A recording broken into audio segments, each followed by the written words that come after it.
دغه نوی نظم دغه ټولو ټیک ټاکرانو ته ډالۍ د نظم عنوان دی د ټیک ټاک بېلارې ځوانان. ما نه چې کله څوک په دې موضوع تپوس وکړي زړه مې د دې زلمو په حال باندې افسوس وکړي. نه سادهګان دي ورته وګوره هر څه پېژني خو بې شرمان دي صرف شرم حیا نه پېژني. نه د ځوانانو په شان ښې ښایسته خبرې وکړي خو ټوله شپه په ټیک ټاک لایو کې کنځلې وکړي. څه په ناشنا انداز د خلکو نه سوالونه غواړي څومره په فخر باندې ناست دي خیراتونه غواړي. څه په ناشنا انداز د خلکو نه سوالونه غواړي څومره په فخر باندې ناست دي خیراتونه غواړي. نه خو غیرت ورله په خپله بوډۍ مور ورځي نه ورله سترګو کې حیا د بلې خور ورځي. نه خو د خپلې خور په سر د حیا شال وساتي نه د بوډا پلار د غیرت لالیه خیال وساتي. داسې وګرځي که لالیه څوک نشي وکړي خو یو شهرت له په ځان رنګارنګ نخرې وکړي.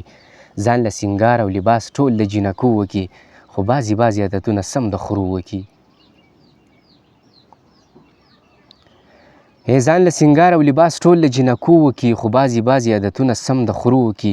خوند ورسه نه کوي خبرې د پښتو لالیه چې ځان ته ګډې کړي تور سرې په پیسو لالیه. نه خو حیا ورشي په هغه ماشومانو باندې نه خو غیرت وکړي په هغه شهیدانو باندې. دا شته به ښه وي په موږ ولې بل عذاب راولي په دې ظلمو ته په وطن کې انقلاب راولي. دا شته به ښه وي په موږ ولې بل عذاب راولي په دې ظلمو ته په وطن کې انقلاب راولي. ځوانان خو هغه وي چې شرم او حیا ولري د بل په غم کې چې په سترګو کې جړا ولري. د حق دپاره اوازونه چې هر ځای وکړي په هر محفل کې چې د ظلم مخنیوی وکړي. ځوانان د پیغلو په سرونو لپټې ساتي د دې بېوسو یتیمانو دروازې ساتي. د یانه دا زلمي ویښ کړي باچا خان نه دي د منظور جان خبره دا خلک پخوا مړه دي. د منظور جان خبره دا خلک پخوا مړه دي.